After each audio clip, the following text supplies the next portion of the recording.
Sometimes a man loses everything before he finds what he was meant to discover. When you've got $500 and nowhere to go, you take what you can get.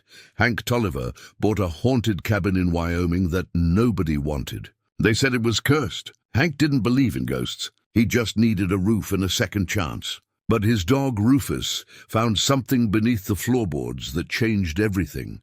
A rusted lockbox, old letters, human bones, and a name carved in iron, Charlotte. What Hank uncovered wasn't just a secret buried for a century. It was a tragedy waiting for someone to listen. But what happens when the ghost has been waiting for you all along? Before we jump back in, tell us where you're tuning in from. And if this story touches you, make sure you're subscribed, because tomorrow I've saved something extra special for you. The truck coughed twice before dying in the gravel driveway. Hank Tolliver sat behind the wheel for a long moment, hands still gripping the cracked leather, studying what $500 had bought him. The cabin sagged like an old man's shoulders, its porch roof dipping in the middle where rot had eaten through the support beam. 2 windows on the front face were broken clean through, dark squares that looked like missing teeth. Pine needles carpeted the roof so thick they'd started composting, and somewhere in that pile, he figured, shingles were turning to pulp. 3 days of driving from Texas, and this was the destination. This broken-down shack in the Wyoming mountains where nobody wanted to live. Rufus whined from the passenger seat, a soft, concerned sound deep in his throat. The border collie was getting gray around the muzzle now. Just like Hank, they'd been through 5 years together since Linda got the house, the savings, and pretty much everything else except this aging dog the court said wasn't worth fighting over. "Yeah, boy," Hank said quietly. "I know, but it's ours." He stepped out into the October cold. The air bit clean and sharp, nothing like the thick Texas heat he'd left behind.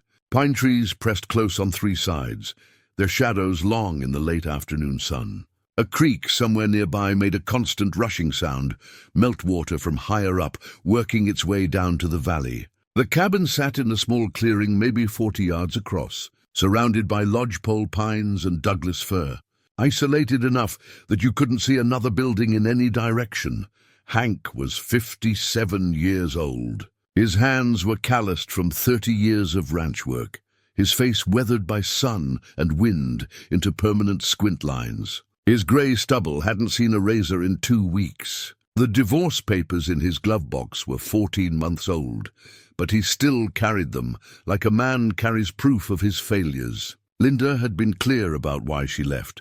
32 years of marriage, and she'd been second place to cattle and horses the whole time. Their daughter Sarah took her mother's side. 28 years old now, married herself last year to some software engineer in Denver. And she'd made it clear Hank wasn't invited to the wedding. Too little. "Too late, Dad," she'd said on the phone, her voice cold and final. "You weren't there when I needed you growing up. Why would I need you now?" He'd sold the ranch 3 months ago, had to. The bank wanted its money, and at his age, ranch work was getting harder to find. The big spreads wanted younger men, ones whose knees didn't pop when they mounted a horse, whose backs didn't lock up after a day of fence repair. The foreman jobs went to men with families, connections, people who hadn't burned every bridge like Hank had. $500 was what remained after settling debts and lawyer fees.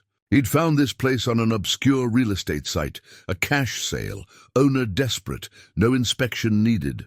The listing mentioned rustic, needs work, and historical property. It didn't mention why nobody in Pinewood, Wyoming, population 387, would touch it with a 10-foot pole.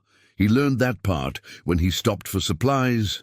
The general store sat on Pinewood's main street, one of maybe 8 buildings that constituted the town's commercial district. Inside smelled like coffee and old wood. The woman behind the counter was somewhere north of 70.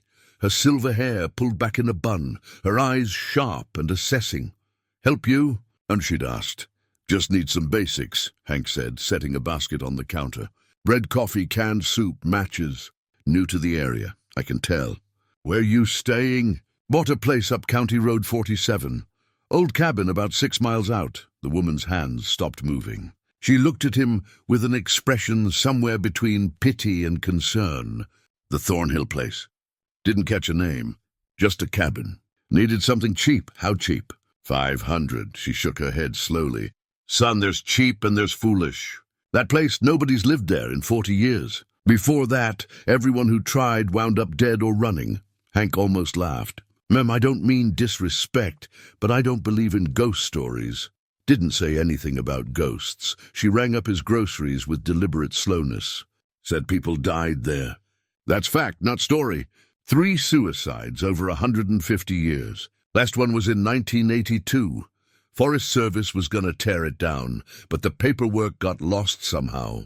Been sitting empty since. Why? Because places remember things, she said simply.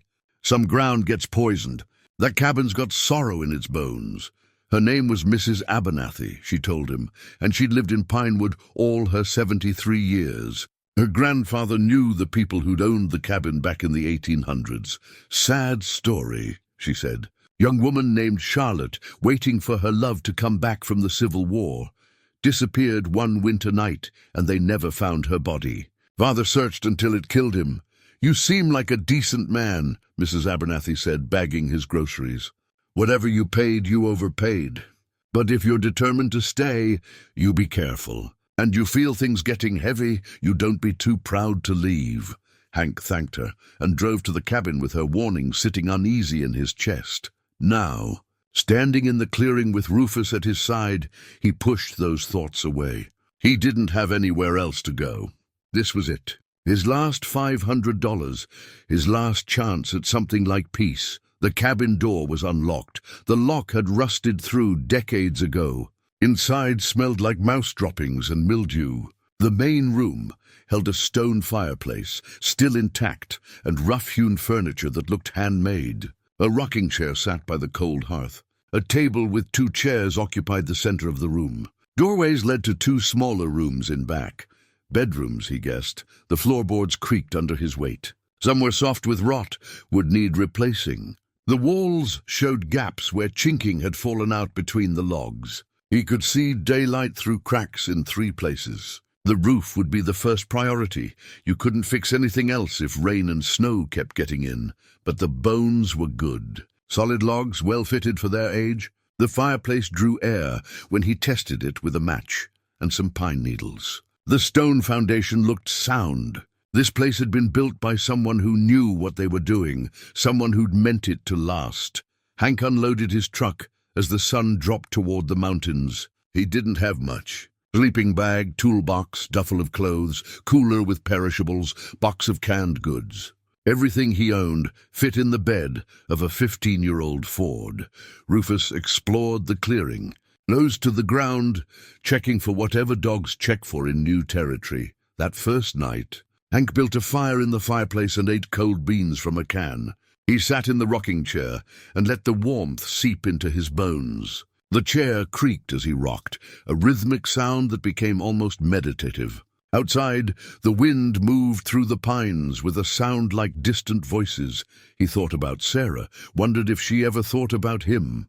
Probably not. She had her own life now, her own family starting. He'd missed her childhood, too focused on keeping the ranch afloat, on proving himself as a man through back-breaking work. When she was 10, he'd missed her school play for a cattle auction. When she was 16, he'd been too tired after a day's work to notice she'd made honor roll. Small failures that added up to one enormous absence. Linda used to say he was there but not present. Physically in the house, but mentally always at the barn, always planning the next day's work. You don't know how to be still, Linda had said toward the end. You don't know how to just be with people. Maybe she was right. Maybe that's why he was here alone, in a haunted cabin with a dog and $5 in his wallet. Maybe some men just didn't deserve family. The fire burned down to embers. Hank spread his sleeping bag on the floor near the hearth. The bedrooms felt too isolated, too dark. Rufus curled up beside him, warm and solid. The cabin settled and creaked around them. Old wood contracting in the cold, he told himself. Nothing supernatural, just physics. But around midnight, he heard something that wasn't settling wood. Footsteps, soft, deliberate, moving across the floor in the back bedroom. Rufus heard it too, ears pricking forward, a low growl building in his chest. Hank grabbed his flashlight and stood. His knees popped. The footsteps stopped. He walked to the doorway of the back bedroom, shined his light inside. Empty. Dust motes danced in the beam.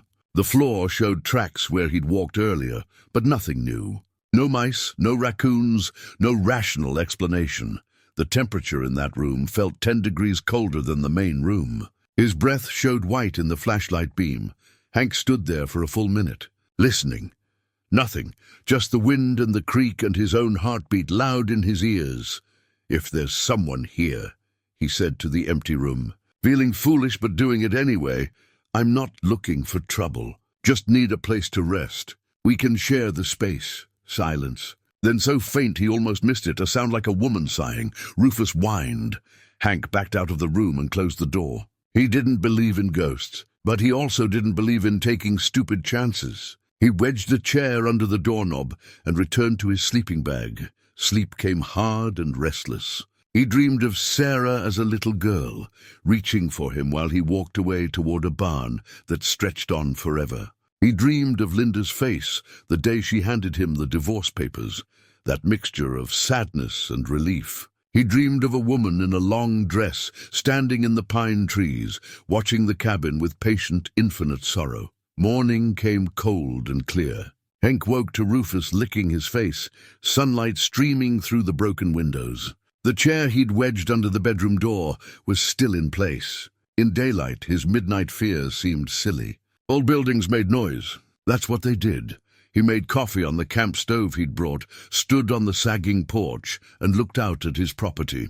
5 acres of pine forest and meadow. A creek cutting through the eastern edge. Mountains rising blue and massive in every direction. It was beautiful. Broken, neglected, maybe haunted, but beautiful. "All right," he said to Rufus, to himself, to whatever might be listening. "Let's fix this place up." He'd spent his whole life working with his hands. New carpentry, stonework, how to make something out of nothing. Didn't have money, but he had time and skill. He'd restore this cabin, give it the care it deserved. Maybe in fixing this broken place, he could fix something broken in himself. Or maybe he was just an old fool talking to a dog in the middle of nowhere. Either way, it was a start. 7 days of work had transformed the cabin from derelict to livable. Hank could patch the roof with salvaged tin sheeting from an abandoned barn he'd found 2 miles down the road. He'd replaced the broken windows with plywood and plastic sheeting. Not pretty, but it kept the weather out. The porch, no longer sagged, supported now by a new beam he'd cut and fitted himself. The gaps in the walls were chinked with moss and mud, old school but effective. His hands hurt every morning. Blisters had formed and broken and formed again. His back ached from bending and lifting. But it was honest hurt, the kind that came from meaningful work. He'd forgotten how good that could feel. Rufus had settled into the routine, spending his days exploring the property while Hank worked. The dog seemed content here, more relaxed than he'd been in years. Sometimes Hank would look up from hammering and see Rufus sitting at the edge of the clearing, staring into the trees like he was keeping watch over something. Good dog, good companion. Better than most people, if Hank was being honest.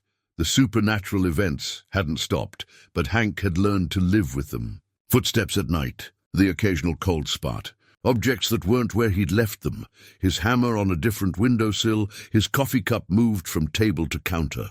Small things, nothing aggressive. It felt less like being haunted and more like having a quiet, invisible roommate who didn't want to be noticed.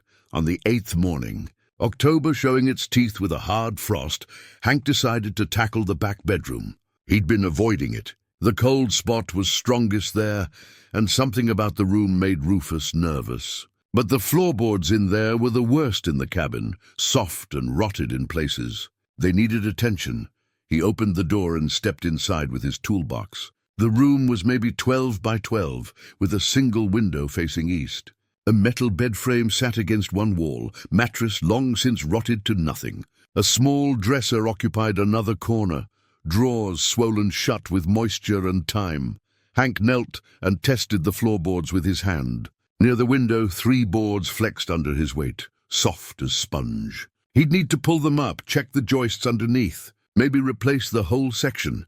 He was prying up the first board when Rufus started barking. The dog stood in the doorway, focused on the floor where Hank was working, barking in sharp, insistent bursts. Not his warning bark for strangers or wildlife. This was different, urgent, excited. "Easy, boy," Hank said. "Just some rotten wood." But Rufus didn't ease. He came into the room, circling, sniffing at the floor, then started pawing at the boards. His claws scraped against wood, digging, insistent. He whined, high and desperate, then went back to clawing. "Rufus, stop, you'll hurt yourself."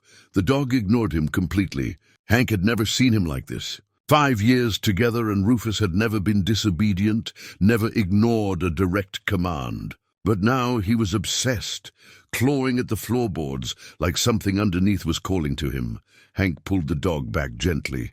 All right. Let me look." He examined the boards more carefully. The section Rufus was fixated on did seem different. The boards here were slightly newer than the surrounding floor, maybe replaced at some point. And they weren't nailed down properly, just set in place, held by age and neglect. Hank worked his pry bar under the first board. It came up easily, revealing darkness underneath. He pulled up the second board, then the third. Rufus practically vibrated with excitement, whining and wagging. In the space beneath the floor, something waited. A box. Metal, rusted the color of dried blood, about the size of a bread box. Hank reached down with both hands and lifted it free. Heavy.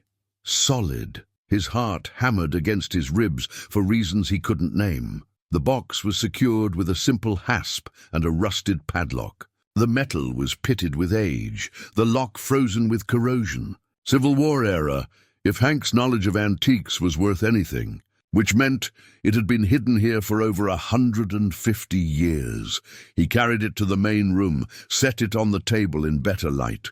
Rufus followed, calmer now, sitting and watching with intense focus. Hank tried the lock. Frozen solid. He could probably pick it, but the metal was so degraded that forcing it felt wrong, like breaking into a grave. But his curiosity burned hotter than his reverence. He'd been living with a ghost for a week. Now that ghost had led him, through his dog, to something hidden. He had to know what was inside. He took a screwdriver and hammer from his toolbox, positioned the blade against the hasp, and struck once. The rusted metal gave way with a sound like a sigh. The lock fell to the floor. Hank's hands were shaking. He lifted the lid. The smell hit him first. Old paper, dust, something organic and faintly sweet. Inside, wrapped in a rotted piece of cloth, were several items. Hank lifted them out one at a time, his hands reverent now, handling each piece like the treasure it was. A bundle of letters, maybe 30 of them, tied with a faded blue ribbon. The paper was yellowed and brittle, the ink faded but still legible. Beautiful handwriting, elegant and flowing. The top letter was addressed to "My dearest James" and dated April 12th, 1862, a daguerreotype in a tarnished silver frame. The image showed a young woman, maybe 20 years old, with dark hair parted in the middle and pulled back, wearing a high-collared dress. Her face was solemn, as people's faces were in old photographs, but her eyes held something Hank recognized, a deep, patient sadness. The kind that comes from waiting for someone who might never return. Small bones wrapped in a piece of lace. Finger bones, Hank thought, though he was no expert. Delicate and fragile, yellowed with age, and carved into the inside of the lid, etched deep into the metal. Charlotte May Thornhill, 1862. Hank sat down slowly. His legs felt weak. Charlotte, the woman Mrs. Abernathy had mentioned. The one who disappeared, waiting for her soldier to come home from the war. This was her box, her letters, her secrets. He picked up the first letter with hands that trembled. The paper felt like it might crumble at his touch. He unfolded it carefully and began to read. "My dearest James," the letter began. 3 weeks have passed since you departed, and already each day feels like a year. Father says I must be patient, that the war will be brief, and you will return to me before the first snow. I pray he is right. I pray every night that God keeps you safe and brings you home to me. The cabin feels empty without you, even though I am surrounded by father and mother. It is your absence that makes it so. I sleep in the bed we were to share and imagine you beside me. I walk the path we walk together and speak to you though you cannot hear. Come home soon, my love. Come home and make me your wife as you promised. I'm yours, now and always. Charlotte. Hank's throat tightened. He'd expected something historical, some dry account of frontier life. Not this, not such raw, immediate longing. This woman had loved someone deeply, completely, and she'd written it down in words that still carried weight 160 years later. He read the second letter. The third, each one dated weeks or months after the last. He could track Charlotte's emotional journey through the correspondence. Hope giving way to worry, worry deepening into fear, fear settling finally into a kind of desperate determination to keep believing. Then he found letters in a different hand. Rougher, less practiced, but warm. These were from James. My beloved Charlotte, one began. The fighting is worse than I imagined. I have seen things I cannot write to you about, things that would give you nightmares. But when I close my eyes at night, I see your face, and that is what keeps me breathing. That is what makes me fight to survive. I will come home to you. I swear it on my life. Wait for me. Hank found himself wiping his eyes. An old man crying over letters written before his grandparents were born. But the emotion in these pages was timeless. Love and loss, fear and hope. These things didn't change with the centuries. The last letter from James was dated April 1865. The war is over. Lee has surrendered. I am coming home. Wait for me, my love. I'm coming home at last. After that, nothing. No more letters from James. Charlotte's final letters, written through 1865 and into 1866, showed her desperate hope turning to anguish. Where are you? One asked. James, where are you? The war ended 6 months ago. You promised. You promised to come home.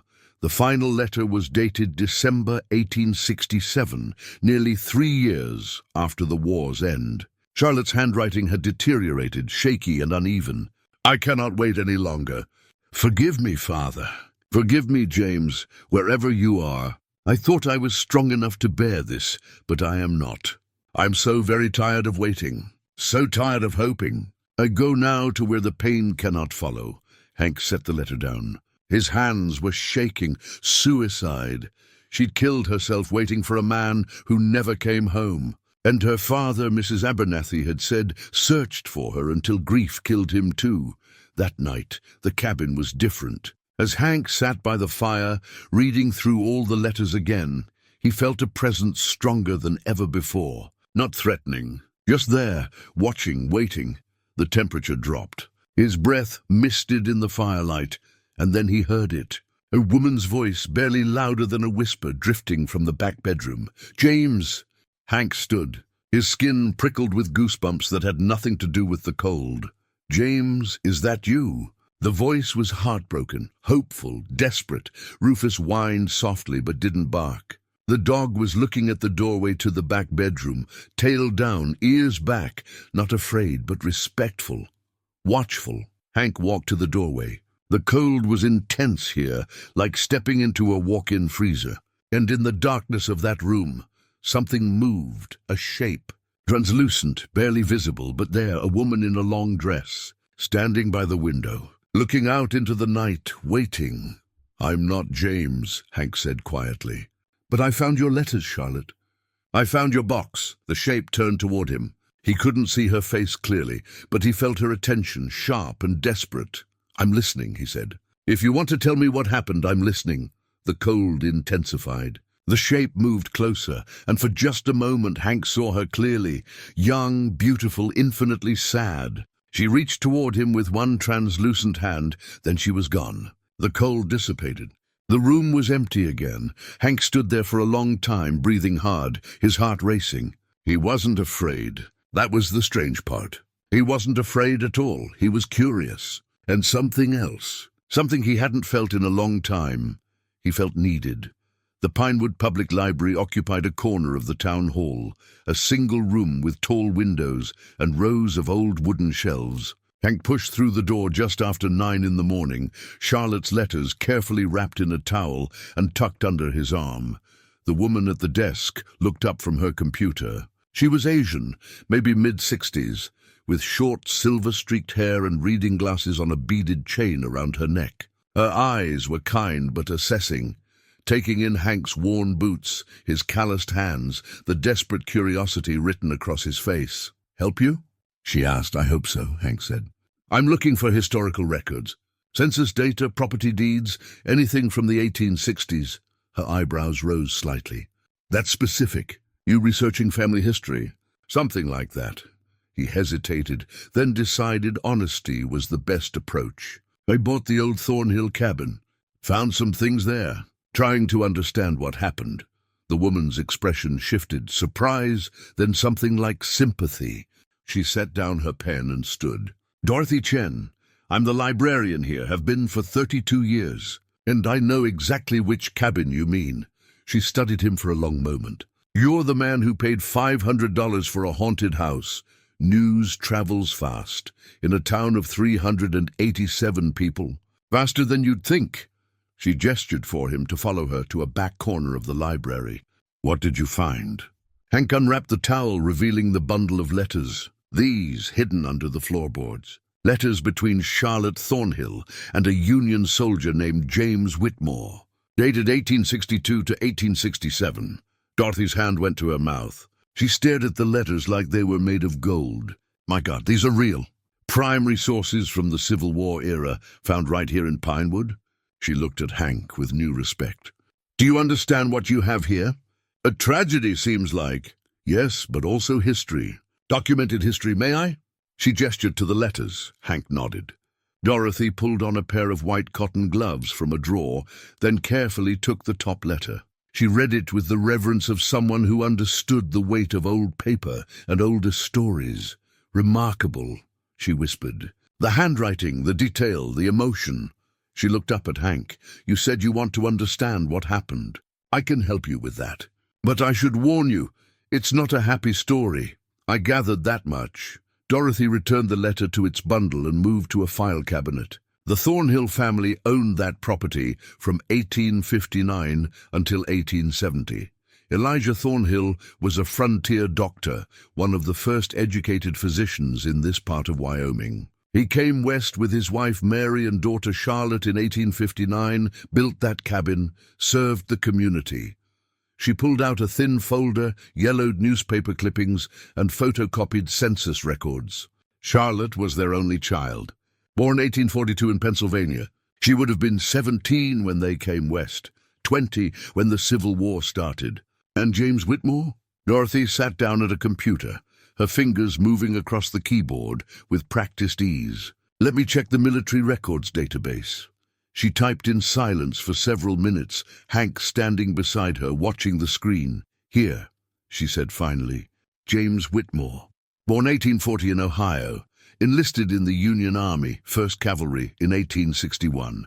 Service record shows he fought in multiple engagements." She scrolled down, reading. Oh no, what? "He's listed as killed in action.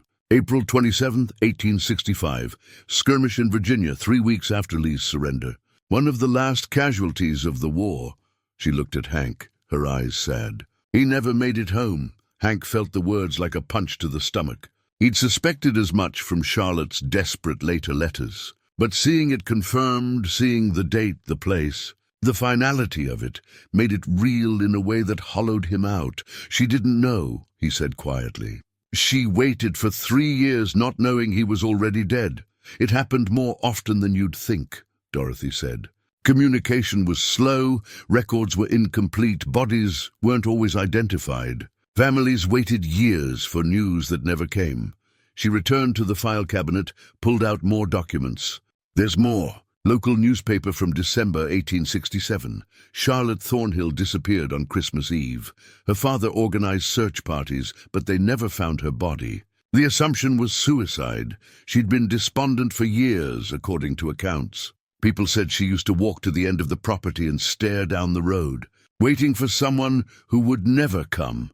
Hank thought of Charlotte's translucent figure, standing by the window, looking out into darkness. Still waiting. Even in death, still waiting. "Her father searched for her for 3 years, Dorothy continued. "Spent every penny he had hiring men to comb the mountains. It destroyed him. He died in 1870, they said, of a broken heart. The cabin was sold to cover debts, and after that, she paused. Well, after that it has a darker history. 3 suicides over the next century. Always the same pattern. Someone moves in, starts seeing things, hearing things, gets drawn into Charlotte's grief, can't escape it. You think the cabin's haunted by her sorrow? Hank said. I think grief can soak into a place, Dorothy replied. I think when something terrible happens, especially something involving deep love and deeper loss, it leaves an impression. Whether that's literally a ghost or just the weight of tragedy, I don't know. But I know people have died there. Hank sat down heavily in a nearby chair. He thought about Charlotte's voice in the dark, calling for James. He thought about her reaching toward him with that translucent hand. He'd felt her desperation, her unfinished business. She's trapped there, he said. Isn't she? Trapped by not knowing what happened to him. Still waiting after all this time. Dorothy removed her gloves, set them aside. I don't know much about spirits or hauntings, she admitted. But if that's true, if she is somehow still there, what would free her? How do you tell a ghost that the person she's waiting for has been dead for 160 years? It was a good question. Hank didn't have an answer. He spent the next 3 hours in the library, going through every record Dorothy could find. Census data showing the Thornhill household in 1860, Elijah, age 42, physician. Mary, age 38. Charlotte, age 18, property deeds for the 5 acres. Tax records. A brief mention in a frontier newspaper of Dr. Thornhill's medical services, and a longer article about Charlotte's disappearance. The young Miss Thornhill, known for her beauty and melancholic disposition, was last seen on the evening of December 24th, walking toward the forest with no coat or provisions. Temperatures that night dropped below 0. Sheriff Thompson believes she perished from exposure, though her body has yet to be recovered. Her grieving father offers a reward of $50 for information leading to her discovery. $50 in 1867 was serious money. Elijah Thornhill had been desperate. He'd bankrupted himself trying to find his daughter's remains. Hank made copies of everything Dorothy would allow. He filled a folder with census records, newspaper articles, property documents. The skeleton of a tragedy laid out in faded ink and official stamps. As he was leaving, Dorothy stopped him at the door. Mr. Tolliver, Hank, be careful. I don't know what's happening in that cabin, but 3 people have died there. Don't become the 4th. I'm not suicidal, ma'am. Just curious. Curiosity can be dangerous when you're dealing with things we don't understand. She handed him a small card with her phone number. If you need anything, call me, even if it's just to talk. Don't isolate yourself out there. Hank thanked her and drove back to the cabin with his folder of discoveries. The day was cold and grey, snow threatening in the heavy clouds. Winter was coming early this year. That evening, he sat by the fire and read through Charlotte's letters again, this time with the full weight of knowing how the story ended. James had died in Virginia, his body likely lost in some unmarked grave. Charlotte had waited, not knowing, her hope corroding into despair. And finally, on a bitter Christmas Eve, she'd walked into the forest and never returned. 2 people destroyed by a war and bad timing, and the cruel randomness of fate. The temperature dropped. Hank had come to recognize the signs. He looked up from the letters and saw her standing by the fireplace, more solid tonight, more present. She wore a dark dress, high-collared and long-sleeved. Her face was pale, her eyes dark and enormous. She was looking at the letters in his hands.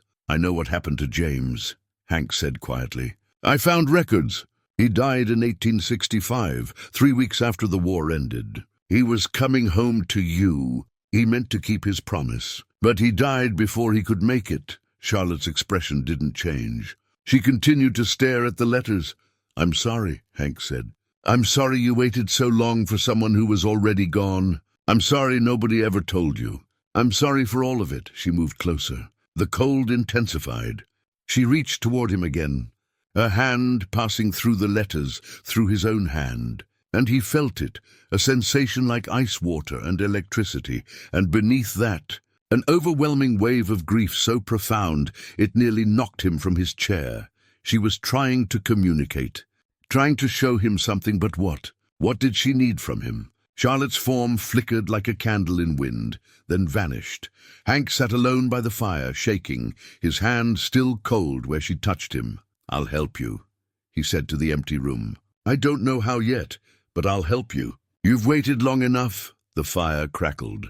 The wind moved through the pines, and somewhere in the cabin, so faint it might have been his imagination, he heard a woman whisper, "Thank you." The days blurred together. Hank worked on the cabin during daylight, replacing floorboards, reinforcing the roof, fixing what could be fixed. But his mind was elsewhere. Every night he returned to Charlotte's letters, reading them over and over, until he had them nearly memorized. Every night she appeared, sometimes just a cold presence, sometimes a visible form standing by the window or the fireplace, watching him with those enormous dark eyes. He'd stopped sleeping properly, 4, maybe 5 hours a night. The rest of the time he lay awake thinking about Charlotte and James, about love and loss, about how close they'd come to happiness before fate stepped in. Dorothy had given him access to the library's computer and its various historical databases. Hank had never been much for technology, spent most of his life with horses and cattle, not keyboards. But he learned. He had to.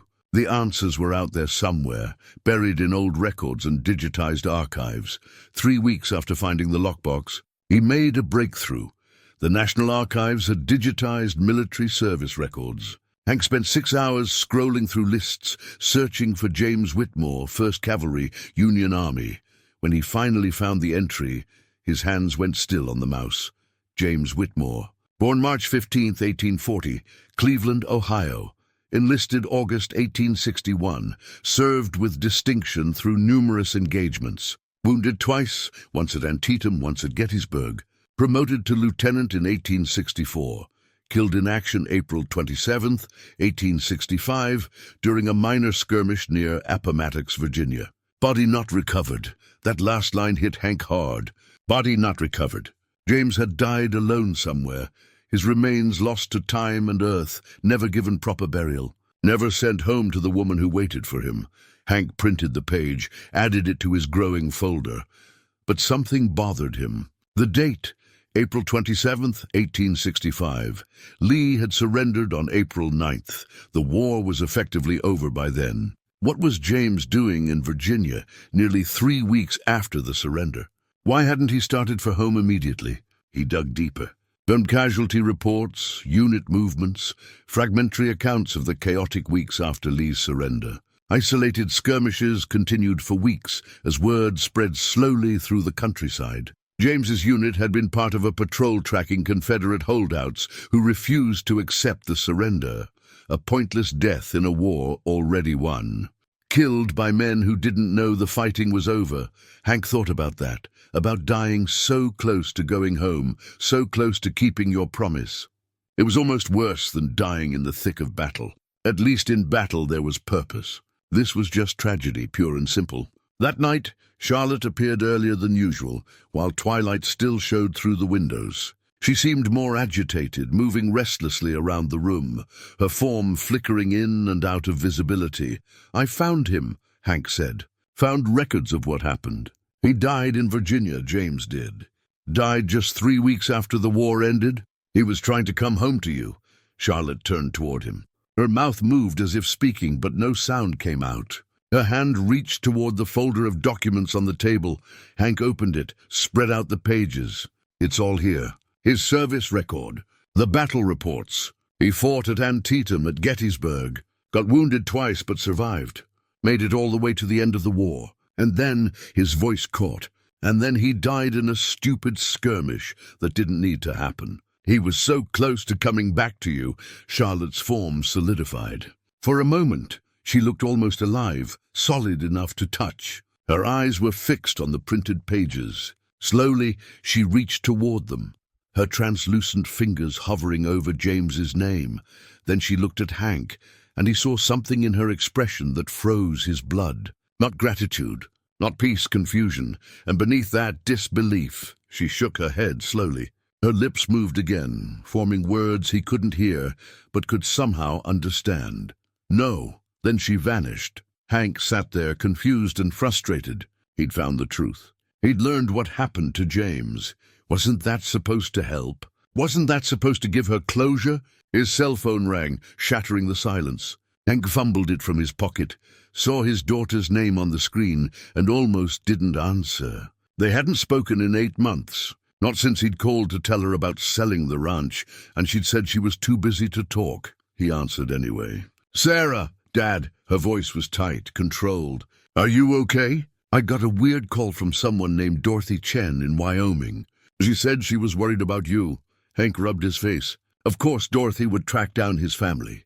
Librarians were thorough like that. "I'm fine. Just doing some historical research." Research. You. Sarah's skepticism was clear. "Dad, you barely graduated high school. What kind of research could you possibly be doing?" The dismissiveness in her tone stung, but Hank pushed past it. "The kind that matters. I'm trying to help someone. Dorothy said you're living in a haunted cabin. She said 3 people have committed suicide there. Dad, what the hell are you doing?" Hank stopped. How did he explain this? How did he tell his practical, skeptical daughter that he was trying to give peace to a Civil War ghost? "I'm trying to make something right. That's all. By living in a death trap in the middle of nowhere." Sarah's voice rose. "You have $500 to your name. You're 57 years old. You should be figuring out your retirement, not playing ghost hunter." "I'm not playing at anything." "Then what are you doing?" "Because from where I'm sitting, it looks like you've given up. It looks like you're hiding in the woods, waiting to become another statistic." Hank's jaw tightened. "You don't understand. You're right. I don't. I don't understand how you could throw away everything for a broken cabin in Wyoming. I don't understand how you can be so irresponsible. And I don't understand—" Her voice cracked. "I don't understand why you can't just be normal for once." "Sarah, I'm getting married, Dad, in 6 months. Tom and I set the date." The words hung between them. Hank's throat constricted. That's wonderful, honey. Congratulations. I'm not inviting you." The words were quiet but final. Hank closed his eyes. "I understand. Do you? Do you understand that you've never been there when it mattered? That every important moment of my life, you were somewhere else, doing something else, being someone else?" "I'm sorry. I don't want apologies. I wanted a father. But I guess that was too much to ask." The line went dead. Hank sat there with the phone in his hand, staring at nothing. Pain radiated through his chest, sharp and consuming. His daughter. His only child. And he'd lost her through 1,000 small absences, 1,000 chosen priorities that put everything ahead of being present. He understood now why Charlotte's spirit had shaken her head, why she'd looked at him with disbelief because he'd told her James died trying to get home. But what Charlotte had needed to hear was that James had actually made it, that he'd kept his promise, that he'd come back for her. Documentation of his death wasn't enough. She needed proof of his love, not proof of his failure. Hank looked at the daguerreotype on the table. Charlotte's somber face stared back at him, frozen in time, waiting for a promise to be kept. "I get it now," he said to the empty room. "You need more than information. You need closure. Real closure. You need to know he came home. But how did he prove something that might not be true?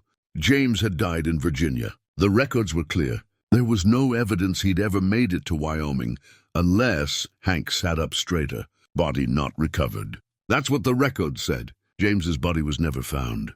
What if he hadn't died in that skirmish? What if he'd been wounded, left for dead, but survived? What if he'd made it home after all, just later? It was a thin hope, a desperate theory. But Hank had nothing else. He spent the rest of the night searching military hospital records, prisoner of war lists, anything that might show James Whitmore alive after April 1865. He found nothing. But the absence of evidence wasn't evidence of absence. Records from that era were incomplete, chaotic, lost to fires and floods and simple neglect. James could have made it home. It was possible. At 3 a.m, exhausted and half delirious, Hank made a decision. If the records wouldn't tell him the truth, maybe the land would. Charlotte had died somewhere on this property. Her father had searched for 3 years and never found her body. But Hank had something Elijah Thornhill hadn't, Charlotte's own spirit, trying to communicate. Tomorrow he'd search the property, every inch of it, and he'd find where Charlotte had died. Maybe there he'd find some answer about what really happened. He fell asleep at the table. His head on his arms, Charlotte's letters scattered around him. He dreamed of Sarah at age 6, holding up a drawing she'd made, him on a horse, her standing beside him, both of them smiling. "Look, Daddy," she'd said, "it's us." But in the dream, he was always walking away, always heading toward some distant barn, and Sarah's voice calling after him faded into nothing. Dorothy gave him Marcus Webb's phone number with obvious reluctance. "He's brilliant," she said, "but he's also paranoid and strange. Retired from teaching 10 years ago after some kind of breakdown. Knows more about local history than anyone alive, but he doesn't like visitors." Hank called anyway. The phone rang 7 times before a gravelly voice answered. "Webb, Mr. Webb, my name is Hank Tolliver. Dorothy Chen suggested I call you. I'm researching the Thornhill property, and she said you might..." "Hang up. Whatever you're doing, stop it. Leave that place alone." "I can't do that." "Then you're a fool." A pause. "You're living there, aren't you?" "In the cabin, yes. God help you." Another pause, longer this time. Hank heard rustling, the sound of pages turning. "All right, come to my place tomorrow, 10 in the morning. Don't be late, and bring whatever you found in that cursed house." The line went dead. Marcus Webb lived in a small ranch house at the edge of Pinewood, his yard overgrown with sage and wild grass. Hank knocked on the door exactly at 10. The man who answered was thin and bent, maybe 70 years old, with wild white hair and eyes that were sharp despite his age. "You Tolliver?" "Yes, sir. Come in, quickly. Don't need the neighbors seeing." The inside of Webb's house was a shrine to obsession. Books covered every surface, papers stacked in towers that looked ready to topple. The walls were papered with maps, old photographs, newspaper clippings. A timeline stretched across one entire wall, dates and events connected by red string, like something from a detective thriller. Webb gestured to a cluttered table. "Sit. Show me what you've got." Hank laid out the letters, the daguerreotype, the documents he'd gathered. Webb pulled on reading glasses and examined each item with the careful attention of an archaeologist handling pottery shards. "Original correspondence from the 1860s, Webb murmured. "Remarkable. Where did you find these?" "Hidden under the floorboards in the back bedroom." Webb's head snapped up. "The back bedroom? The one on the east side?" "That's the one. That's where they all did it. All 3 suicides." "That room." Webb set down the letters and moved to his wall of documentation. He pulled down a folder, spread out its contents. 1867, Charlotte Thornhill disappeared, presumed dead. 1924, Edgar Finn hanged himself from the ceiling beam. 1982, Margaret Holloway slit her wrists in the bathtub. Hank's stomach turned. "All in that same room?" "All in that same room. And all of them reported the same thing before they died. They felt a presence, heard voices, saw a woman in old-fashioned clothing. They felt called to the cabin like it wanted them there." Webb's eyes were intense, almost fevered. "That room is a focal point, a thin place where the veil between living and dead is permeable. Charlotte died first, and her grief poisoned the land itself. Every person who's lived there since has been drawn into her tragedy. That's impossible, is it?" "You're living there. You tell me what's impossible." Webb leaned forward. "I studied that property for 20 years, interviewed everyone who'd lived there or known someone who did. The pattern is consistent. People move in, feel fine at first. Then they start experiencing phenomena. Cold spots, objects moving, voices. They become obsessed with Charlotte's story. Start feeling her emotions, her grief, her despair, her hopelessness. And eventually, they can't distinguish between her feelings and their own. That's when they die." Hank thought about his sleepless nights, his growing obsession with the letters. "How long does it usually take?" "Finn lasted 4 months. Holloway made it 6. You've been there, what, 3 weeks?" 4. Webb shook his head slowly. "You need to leave. Sell the place, walk away, cut your losses. Don't let Charlotte's sorrow become your own." "I can't do that. She needs help. She's been dead for 160 years. She's beyond help. I don't believe that. Webb studied him for a long moment. You're already too far in, aren't you? Already feeling what she felt. The loneliness, the waiting, the desperate hope that won't die even when it should. Hank didn't answer. Didn't need to. They both knew the truth. Webb sighed and sat down heavily. Then let me tell you everything I know. Maybe it'll help. Maybe it won't. But you deserve to understand what you're up against. For the next 2 hours, Webb laid out the complete history. The Thornhill family's arrival in 1859, Charlotte's courtship with James Whitmore, a young cavalry officer passing through on his way to Fort Laramie, their quick romance, his promise to return after his service ended.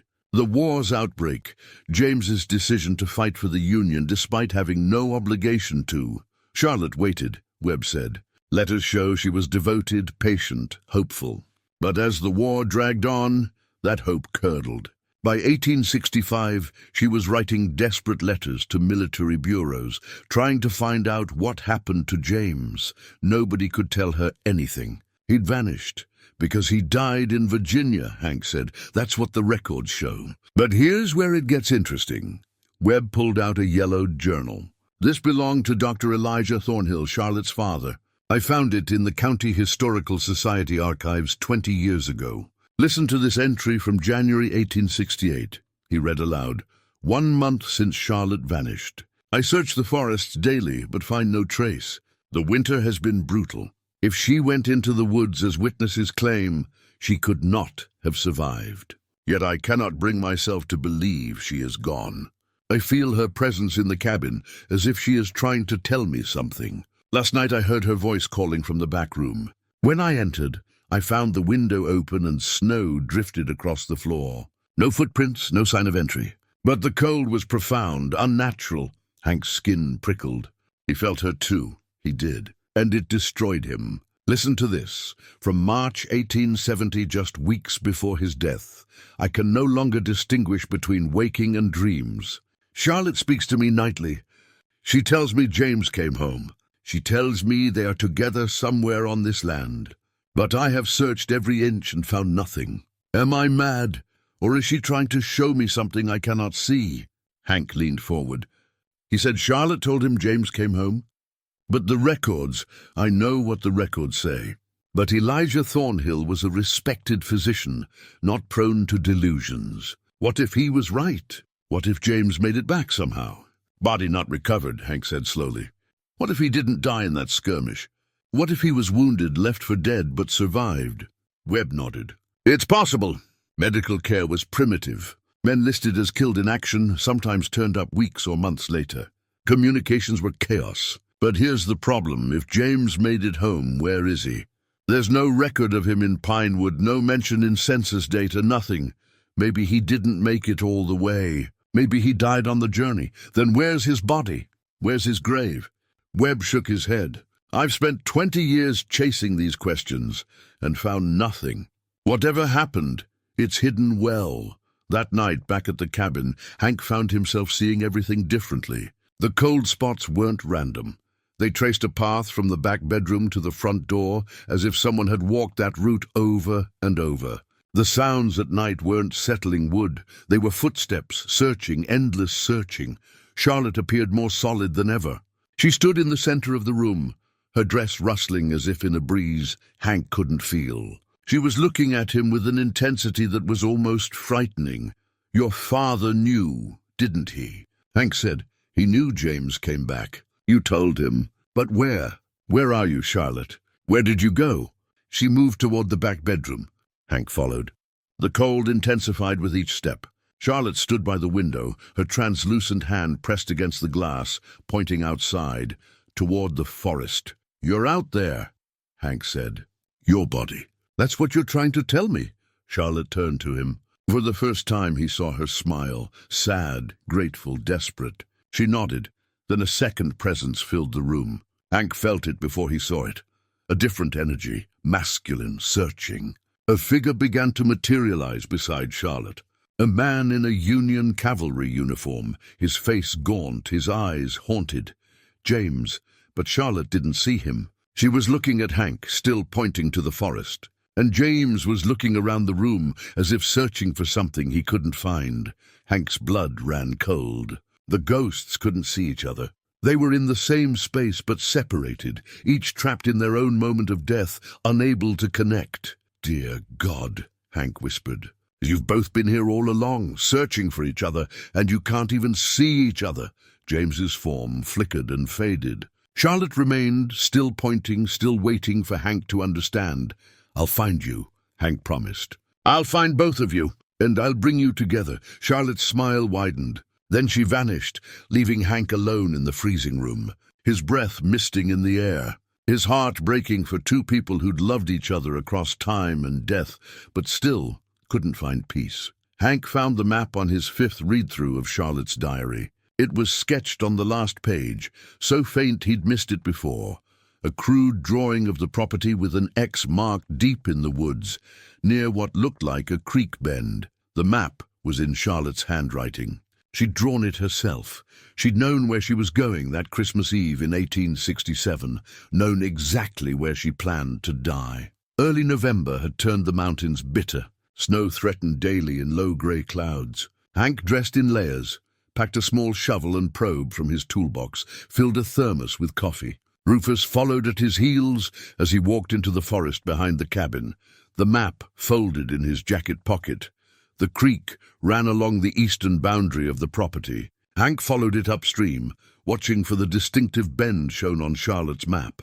The forest was dense here, lodgepole pines so thick they blocked most sunlight. His breath misted white. His boots crunched on frozen pine needles. After 20 minutes, he found it. The creek bent sharply around a granite outcropping, creating a small pool. And there, nearly hidden by undergrowth and 160 years of accumulated forest debris, stood a cairn. Stones stacked deliberately, waist-high, partially collapsed. Someone had built a marker here. Someone had known. Hank's hands shook as he began clearing away the debris. Rufus sat nearby, watching quietly, respectfully. Under the leaves and pine needles, Hank found more stones, a circle of them around the cairn. A deliberate arrangement, not a grave, a memorial. He started digging carefully, treating the earth like the sacred ground it was. 6 inches down, his shovel struck fabric. Rotted, fragmentary but unmistakably cloth from another era. He used his hands after that, brushing soil away with gentle reverence. More fabric appeared, dark and decomposed. Fragments of what had once been a dress, high-necked, long-sleeved, the style of the 1860s. And beneath the fabric, bones. Small bones, delicate. A woman's skeleton, curled on its side as if sleeping. Charlotte. Hank sat back on his heels, his eyes blurring with tears. She'd come here on that bitter Christmas Eve, laid down in the snow beside the creek, and let the cold take her.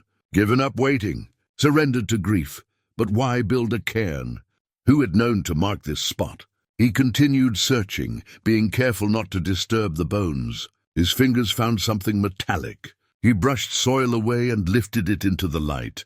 A ring on a chain. A man's ring, gold and tarnished, but still intact. He rubbed the inside band, felt engraved letters. Squinting, he made out the words, J.W. to C.T. forever, James Whitmore to Charlotte Thornhill, James's wedding ring. The ring he would have given her at their ceremony. Charlotte had been wearing it when she died, kept it close to her heart even in her final moments. But how did she have James's ring if he'd died in Virginia? Unless he hadn't died there. Unless he'd made it home after all. Hank's mind raced. The military records listed James as killed in action, body not recovered. But what if he'd survived, wounded and lost, made his way home months later? What if he'd arrived to find Charlotte gone, disappeared and built this cairn when he found her body? It fit. It explained the memorial stones, the careful burial. Someone who loved her had laid her to rest here. He came home, Hank whispered. James made it home, found you dead and buried you here. But where was James? If he'd made it home, if he'd found Charlotte and buried her, what happened to him? Hank searched the surrounding area methodically. The ground was uneven, thick with roots and undergrowth. He used the probe to test the soil, looking for soft spots, disturbances, anything unusual. 30 yards from Charlotte's cairn, Near a massive pine tree, the probe sank deep into what should have been solid ground. Hank knelt and began digging. This grave was deeper, less carefully marked. Just a shallow depression filled with decades of forest debris. But when Hank cleared it, he found bones, larger bones. A man's skeleton, lying on its back with hands crossed over the chest. The position of a soldier laid to rest with honor. Buttons scattered among the ribs, Union cavalry buttons, brass and green with age. Fragments of a uniform. And beside the skull, a dented pocket watch stopped forever at 347 James Whitmore. It had to be. He'd made it home, found Charlotte dead, buried her with love and grief. And then what? Died himself. The position of the skeleton suggested he'd been buried by someone else, laid out with care. But who? Hank sat between the two graves, his mind trying to piece together a story from fragments and bones. James had survived the war, made it home months late, found Charlotte gone, searched until he found her body frozen by the creek, built a cairn, left his ring with her as the wedding gift he'd never gotten to give in life. And then exhaustion, exposure, a broken heart that simply stopped beating. However it happened, James had died here on this land, trying to be close to the woman he loved. Hank heard an engine in the distance, a car pulling up to the cabin. He stood, his knees protesting, and made his way back through the forest. A rental SUV sat in his driveway, and standing on the porch, looking small and uncertain, was Sarah. She turned when she heard him approach. Her eyes were red like she'd been crying. She wore an expensive-looking jacket and city boots completely wrong for Wyoming mountains. "Dad," she said quietly. "Sarah." Hank stopped at the base of the porch steps. "What are you doing here?" "Dorothy Chen called me again. Said she was worried you were in danger. Said you were losing weight and not sleeping and becoming obsessed with something in this cabin." Sarah's voice shook. "She said if I didn't come check on you, she was going to call social services and have you declared incompetent." "I'm fine." "You're not fine." Sarah came down the steps, stopped a few feet away from him. "Dad, you look terrible. You've lost maybe 20 pounds. You've got dark circles under your eyes. Your hands are shaking. When's the last time you ate a real meal?" Hank looked down at his hands. She was right. They were shaking. When had that started? "I'm close to something important," he said. "I can't stop now." "Important? Important enough to kill yourself?" Sarah's voice rose. 3 people have committed suicide in this cabin, Dad. 3. And you're showing all the same signs Dorothy told me about. Obsession, isolation, refusing to take care of yourself. "I'm not going to lose you too." The last word broke. Sarah's face crumpled. She put her hands over her eyes and sobbed. Hank moved without thinking, pulled his daughter into his arms. She was stiff at first, resistant, but then she collapsed against him and cried into his jacket. He held her the way he should have held her 1,000 times when she was growing up. The way he'd been too busy or too tired or too emotionally shut down to do. "I'm sorry," he said into her hair. "I'm so sorry, Sarah, for everything. For not being there. For choosing work over you.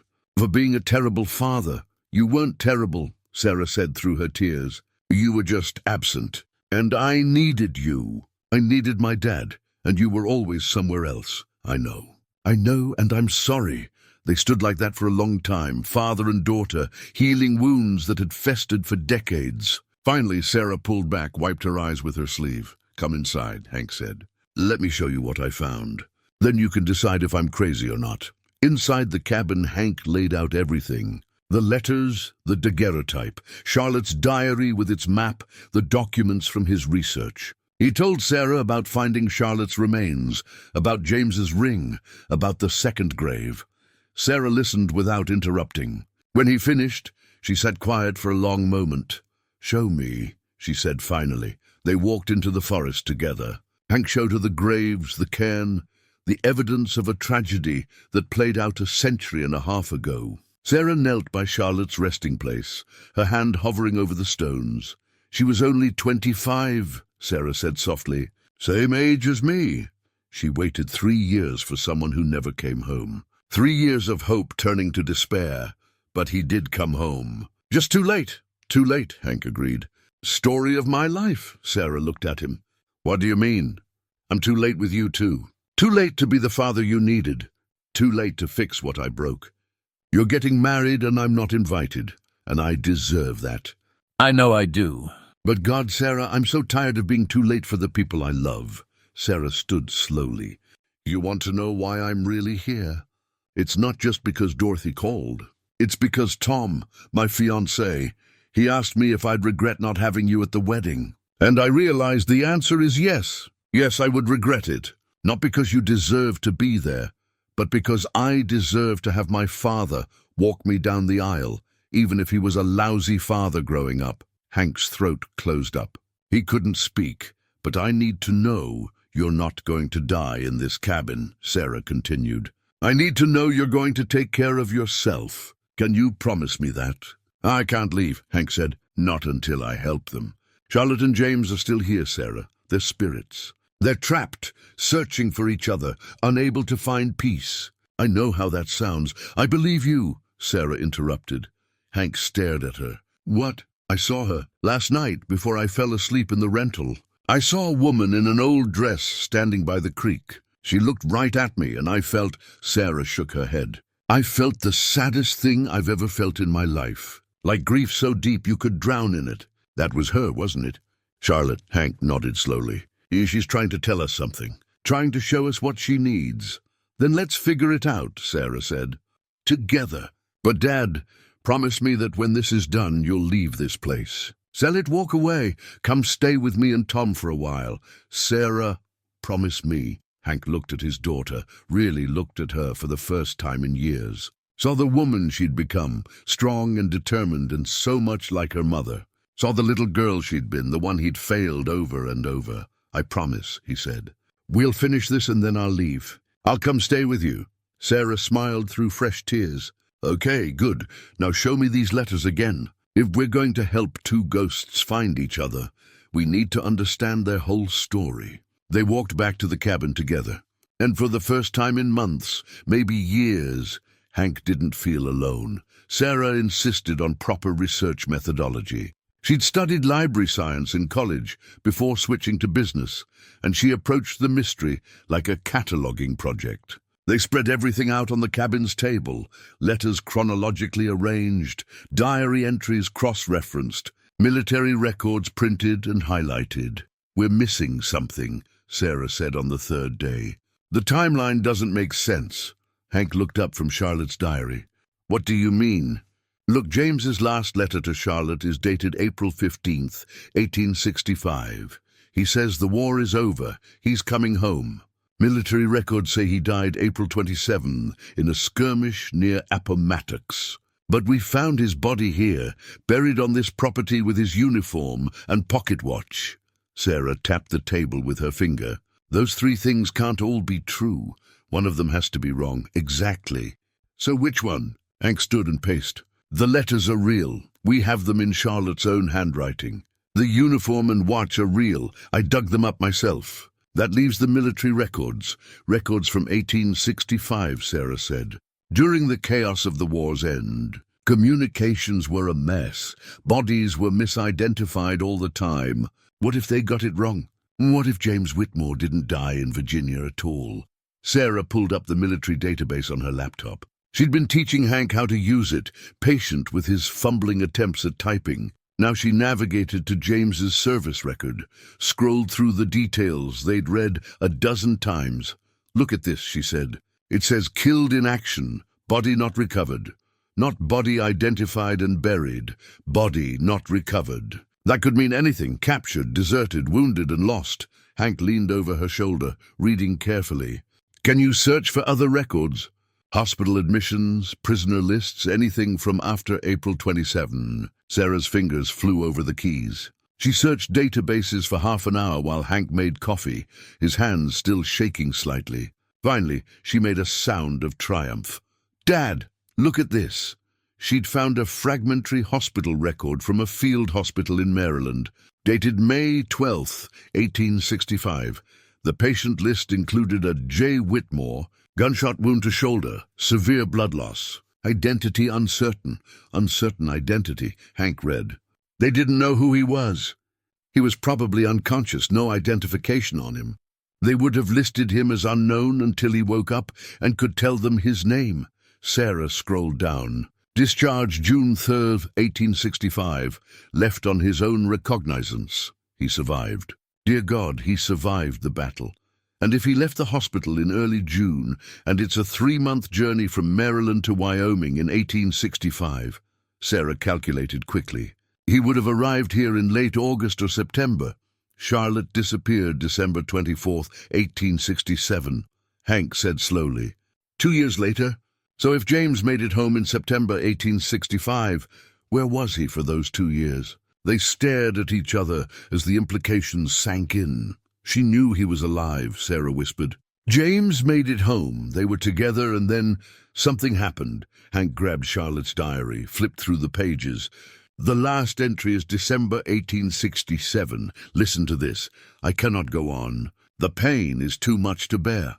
James, I am coming to join you. He looked up. Coming to join him? Not waiting for him? Join him. James died first, Sarah said. He made it home. They were together for 2 years, and then he died. And Charlotte, she couldn't bear living without him. But why isn't this in any records? Why didn't her father know? Sarah was already searching the laptop, looking for death records, Wyoming Territory, 1865 to 1867. This might take a while. Record-keeping was spotty. While she worked, Hank returned to the letters. He'd been focusing on the earlier ones, the hopeful ones. Now he went to the last few, reading them with new understanding. One letter, dated November 1867, made him stop cold.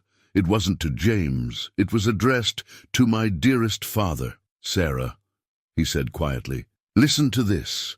He read aloud, Dear Father, I write this knowing I can never send it, for you would never understand or forgive. James came home. He found me, alive and waiting, and for 2 precious years we had the happiness we were promised. We were married in secret, knowing you would object without proper ceremony and witnesses. We thought we had time to make it right, to earn your blessing, but fate was not so kind. James's wounds from the war, they never fully healed. An infection took hold, slowly poisoning him. He died in my arms on August 12th, 1867, and I buried him by the creek where we used to walk together. I told no one because I could not bear your disappointment, could not face the shame of admitting we married in secret. And now I carry a burden I cannot speak of. I am with child, Father. James's child. Our child. The war took my husband, and now this cruel world will take my baby, because I am not strong enough to bring it into this world alone. Forgive me for what I am about to do. I go to be with James and our child in whatever comes after this life.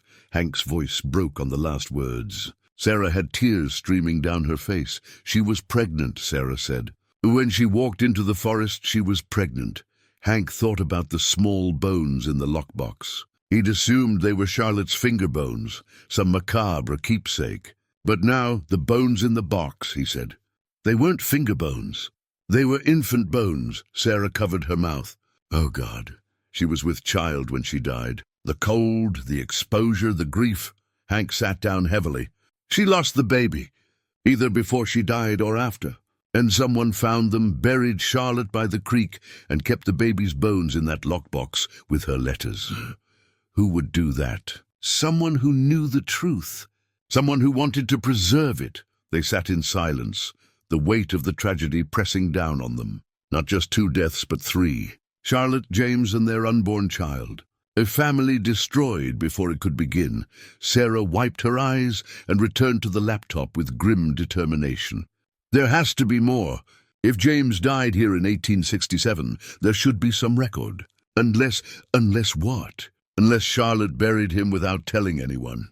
She said in the letter she couldn't face her father's disappointment. What if she kept James's death secret? Buried him herself, told no one, and then... Sarah's face went pale.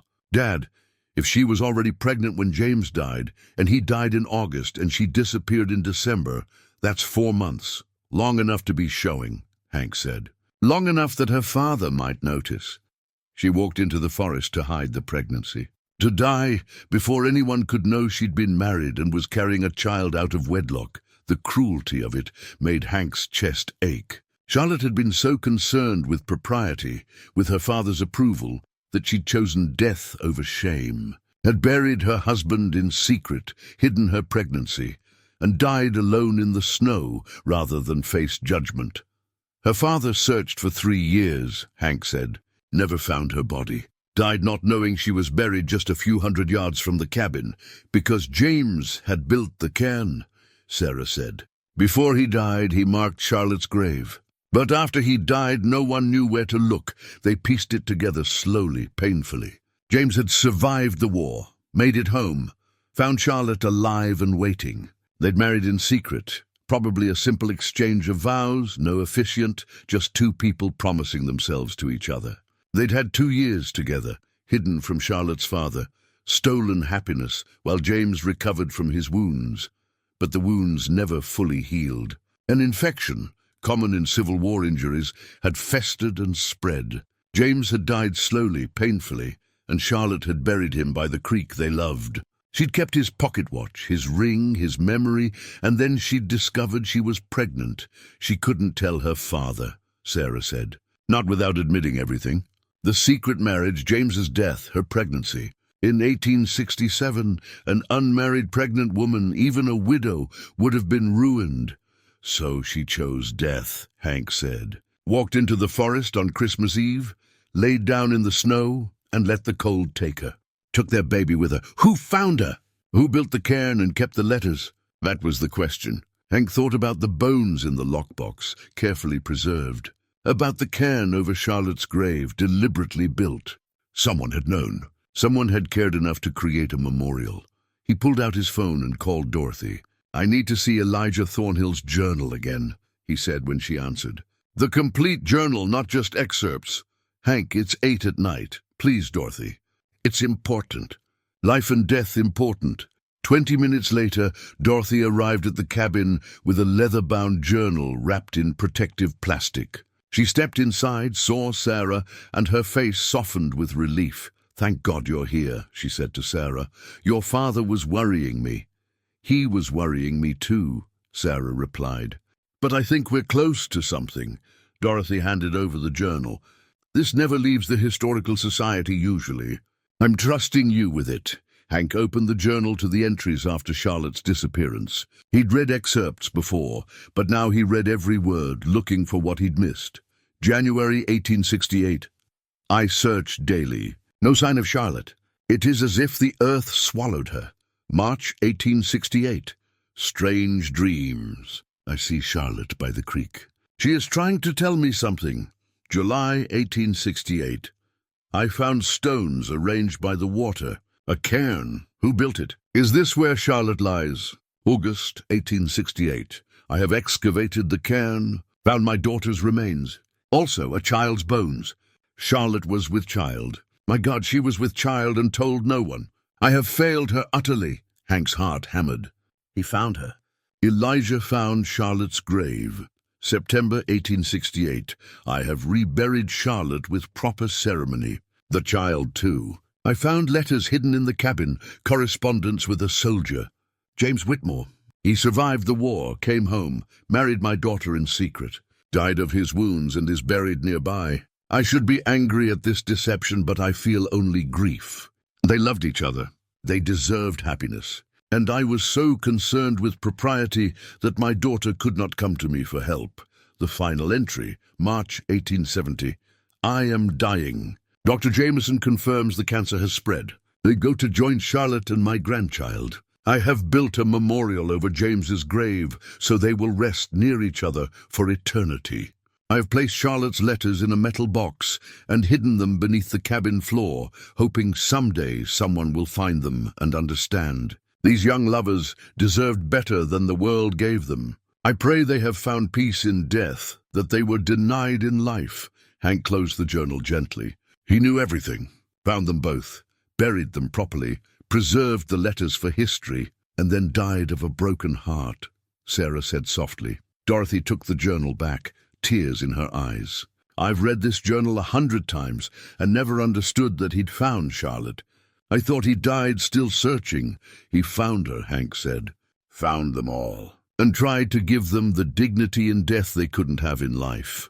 That night, after Dorothy left, after Sarah fell asleep in the back bedroom, Hank stood in the main room and felt both presences. Charlotte and James, their spirits strong and clear. They materialized simultaneously, Charlotte by the fireplace, James by the door, both looking at him, both waiting. They still couldn't see each other, but now Hank understood why. They weren't haunting the cabin. They were waiting for someone to finish what Elijah had started, to reunite them properly, to bury them together with their child, with full knowledge and honor and love, to finally give them the peace they've been seeking for 160 years. Morning came cold and bright, the first real snowfall dusting the pines white. Hank woke to find Sarah already awake, sitting at the table with coffee and her laptop, making lists. "We need a plan," she said when he joined her. "If we're going to do this right, we need to do it properly, with respect and ceremony." "Agreed." "What are you thinking?" Sarah showed him her notes. "First, we need permission to exhume the remains. Technically, this is disturbed burial ground, and there are laws about that. Second, we need to decide where to rebury them. Third, we need people, witnesses who understand what we're trying to do." "Dorothy," Hank said immediately. "And Marcus Webb, they know the history. What about a pastor or priest? Someone who can perform a proper burial ceremony?" Hank thought about that. "I'll ask Dorothy. She'll know who in town might be willing to help with something this unusual." They spent the morning making calls. Dorothy promised to contact the county records office about permits. Marcus Webb agreed to come help, his skepticism apparently overcome by the complete story. And Dorothy knew a retired Episcopal priest, Father Michael Chen, her cousin, who'd spent 40 years officiating funerals. He listened to their story over the phone with patient understanding. "I've performed stranger burials," Father Chen said. "If these young people need proper rest, I'm happy to help provide it." "When were you thinking?" "As soon as we can get permits," Sarah said. "I'll make myself available. Just let me know." The permits took 3 days of bureaucratic wrangling. Sarah handled most of it, making calls, filling out forms online, explaining the situation to confused county officials. Finally, on the 4th day, they received official permission to exhume and re-inter the remains on private property. During those 3 days, Hank and Sarah worked on preparing the burial site. They chose a spot on a small hill overlooking the cabin, where morning sun would touch it first, and evening light would linger longest. The view stretched across the valley to the mountains beyond, peaceful and beautiful. They cleared the area of debris and undergrowth. Hank used his shovel to dig 3 graves side by side, each one careful and reverent. His back ached from the work, his hands blistered, but the pain felt right. This was honest labor, meaningful labor, the kind that mattered. Sarah worked beside him when she could, though she wasn't used to physical work. Her hands blistered too, and she developed a blister on her heel from her inadequate city boots. But she never complained, never stopped. Father and daughter working together in companionable silence, healing their relationship one shovelful of earth at a time. On the 3rd evening, as they sat by the fire, exhausted and sore, Sarah said, "I'm sorry I shut you out for so long." Hank looked at her in surprise. "You don't have anything to apologize for. I was the one. I know what you were, absent, distracted, emotionally unavailable. Mom told me all of it many times." Sarah stared into the flames. "But you were also working yourself to death, trying to keep the ranch afloat, trying to provide for us. I didn't understand that when I was younger. I thought you just didn't care. Now I'm older, I run my own business, and I understand how easy it is to let work consume everything. I'm not saying it was okay, but I understand it better." "I should have done better," Hank said quietly. "Should have found balance.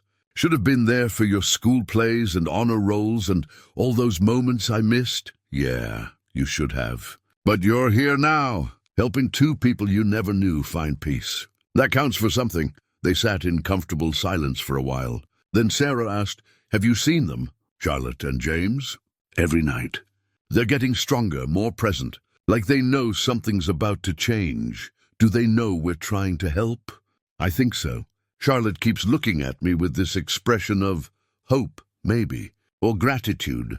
And James, when he appears, he's always searching, still looking for her after all this time. Sarah shivered despite the fire's warmth. It's so sad to be that close and not be able to find each other. That's what death does sometimes. Separates people who should be together. But maybe we can fix that. Maybe this one time we can make it right. The day of the reburial arrived clear and cold. Dorothy showed up early with supplies. A folding table, white cloth, battery-powered candles. Marcus Webb arrived in a battered pickup truck, carrying a box of historical artifacts he thought should be included in the ceremony. Charlotte's diary, he said, showing them the items. Copies of the letters. Photographs of the cabin from the 1860s. These should be read during the service, so people understand who they were. Father Chen arrived last. A small Chinese man in his 70s, with kind eyes and gentle hands. He wore his clerical collar and carried a well-worn Bible and Book of Common Prayer. "Show me where they rest now," he said. Hank led them to the forest, to the graves by the creek. The cairn over Charlotte stood as Elijah had rebuilt it, weathered but solid. James's grave was marked by stones Hank had arranged in a circle. The group stood in respectful silence, looking at the final resting places of two people who died loving each other. "We'll need to be very careful," Father Chen said. "These remains are fragile and they deserve our utmost respect." They worked slowly, methodically. Hank and Marcus handled the excavation while Sarah, Dorothy, and Father Chen prepared the hilltop burial site. They'd brought clean white sheets to wrap the remains, boxes to transport them carefully. Charlotte's bones were delicate, bird-fragile after so many years in the earth. Hank lifted each piece with trembling hands, placing them gently on the sheet. Her skull, her ribs, the long bones of her arms and legs. And there, among her remains, the tiny bones of an infant, so small, so heartbreaking. He found himself crying as he worked, tears falling onto the white sheet. This young woman had died in despair, believing she was alone, believing her love was gone and her child would be born into shame. She'd chosen death over living without James, and the cruelty of that choice, the fact that she'd felt she had no other option, made Hank's heart break. James's remains were larger, heavier.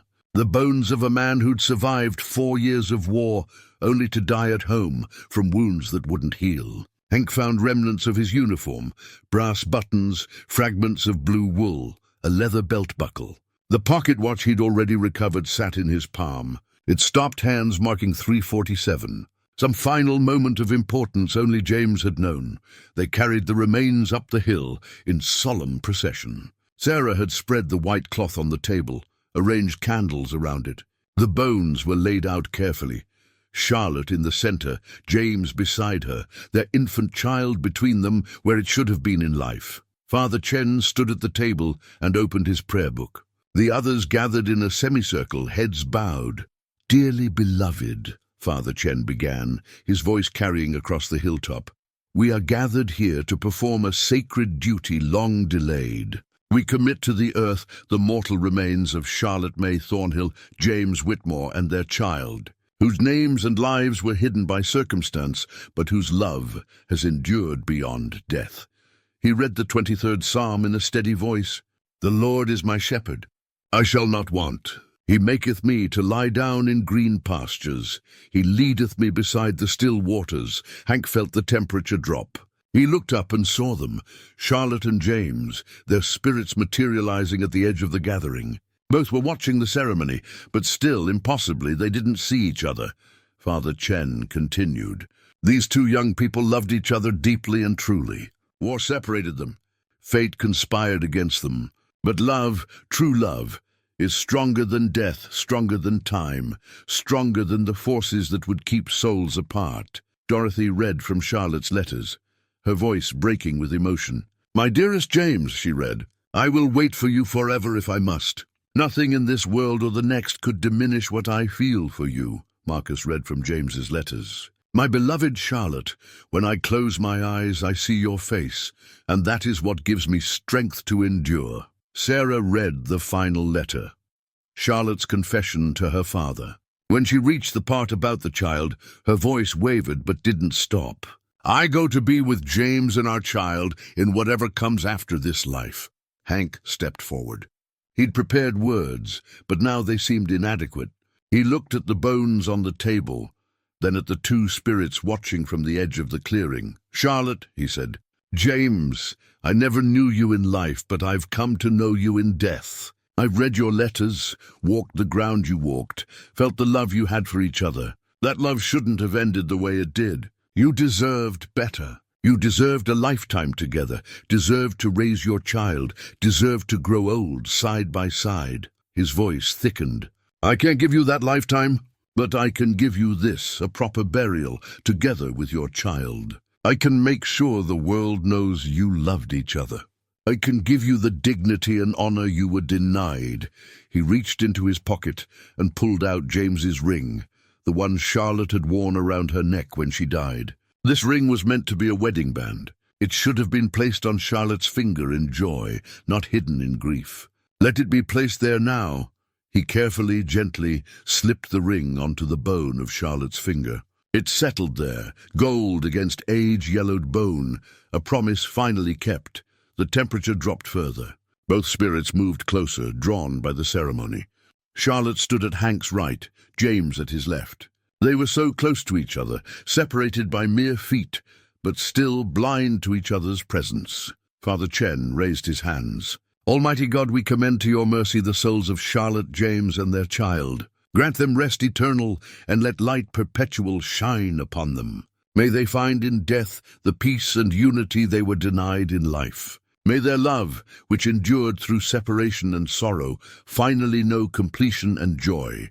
Sarah and Dorothy helped Hank place the remains in the graves. Charlotte and the infant together in one grave, James beside them in another, close enough that their love could bridge the small distance. They used the wedding quilt Hank had found in the attic, the quilt Charlotte had made for her marriage bed but never used, to wrap them. Family together at last. As they lowered the bones into the earth, the sun broke through clouds, sending shafts of golden light across the hilltop. And in that light something shifted. Hank saw it first. Charlotte turned her head, and for the first time in 160 years she saw James standing beside her. Her face transformed, shock, joy, desperate relief all at once. She reached for him. James turned too, saw her, and his face mirrored hers. Wonder, recognition, love that had survived death and time and separation. They moved toward each other, their translucent forms becoming more solid, more real. When they touched, light poured from them, warm, golden, peaceful. They embraced, holding each other as they should have held each other in life. And Hank heard Charlotte's voice, clear and ringing, saying, "James, oh James, you came home." "I never left," James replied. "I've been here all along, searching for you."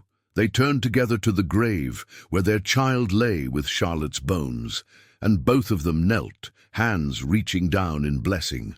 Light surrounded all three graves, growing brighter, warm as summer sun. Everyone on the hilltop could see it.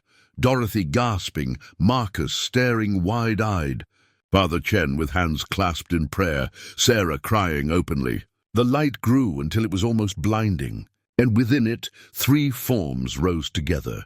Charlotte, James, and a small child between them, holding their hands, a family, complete, whole, free. They looked back at Hank, all 3 of them, and Charlotte smiled, radiant, peaceful, grateful. She mouthed 2 words, "Thank you." Then they rose into the sky like smoke, like mist, like prayers ascending to heaven. The light faded slowly, leaving only afternoon sun, and the quiet hilltop and 6 living people standing witness to a miracle. Father Chen's voice, when he finally spoke, was awed. "In all my years I have never seen—" He stopped, wiped his eyes. "God is good. Even in tragedy, God is good." They filled the graves in silence, each person taking turns with the shovel. Hank smoothed the earth over carefully, then placed simple wooden crosses he'd carved. On Charlotte's, he'd written her name and dates, and beneath them, reunited with her beloved. On James's, he came home. On the small grave between them, loved before and after birth. As the sun set, they stood together on the hilltop, looking at the 3 graves. The cabin sat below, lights glowing warm in its windows. Smoke rose from the chimney. It looked peaceful now, clean. The weight of sorrow that had pressed down on it for so long had lifted. "It's finished," Dorothy said softly. "Yes," Hank agreed. "It's finished." The wedding quilt had been hidden in the cabin's attic, folded inside a cedar chest that smelled of age and moth crystals. Sarah found it while searching for anything else that might have belonged to Charlotte. She'd brought it down carefully, unfolding it in the afternoon light that streamed through the windows. The quilt was a masterpiece. Hand-stitched, every square a work of patience and love. Charlotte had sewn it herself, probably during the long months of waiting for James to return from war. The pattern was traditional, interlocking rings, symbolizing marriage, union, eternal connection. The fabric had faded from its original colors, but the stitching remained tight and precise. "She made this for their wedding night," Sarah said, running her fingers over the careful stitches. "She was going to share it with him, and she never got the chance." Now, as they prepared to lower the remains into the graves, Hank knew what had to be done. He took the quilt from where Sarah had laid it and approached the graves with reverence. "Charlotte made this quilt for her marriage to James," he said to the gathered witnesses. "She made it with hope and love, with dreams of the future they'd build together. That future never came, but in death we can give them what life denied." He carefully wrapped Charlotte's bones in one half of the quilt, the fabric cradling her gently. The infant's bones he placed against her ribs, where the child had once grown, where Charlotte had carried her baby for those brief, tragic months. Then he took James's bones and wrapped them in the other half of the quilt. So when they were laid in their graves, the quilt would connect them. The wedding bed they never shared in life, now their eternal resting place. Father Chen stepped forward, his voice carrying the weight of ritual and blessing. "Lord, we ask that you receive these souls with mercy and love." Charlotte and James, who in life were separated by war and circumstance, are now joined in death as they should have been joined in life. The quilt that would have warmed their marriage bed now wraps them in your eternal embrace.